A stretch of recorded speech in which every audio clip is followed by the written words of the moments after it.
बुझल हल्का में ले ले लका ई गाजीपुर बनारस बलिया के लय हाँ कान खोल के सुना।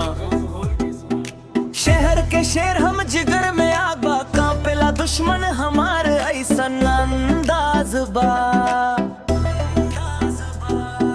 यूपी से बिहार तक डक्का बाजत भोजपुरी के रफ्तार अब दुनिया भर में शोर बा।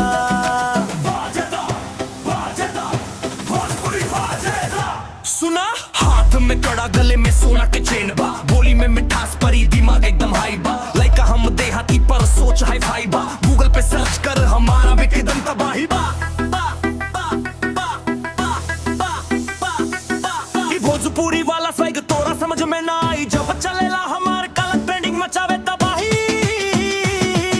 शादियाबाद के लाइका हम गाजीपुर हमारे जान बा, मंच पे हम जब जाई लगाई भोजपुरिया तड़का, पूरा समियाना में उड़ा देली गर्दा।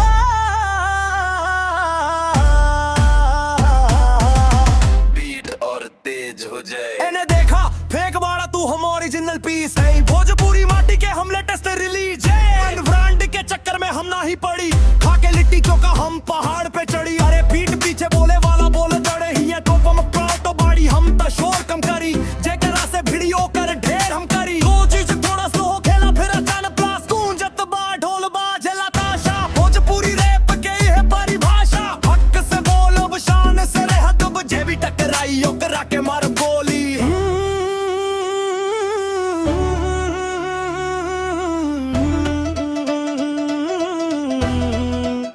मच गईल बवाल कलम बोलत बा, बीट डोलत बा, अपना के पहचान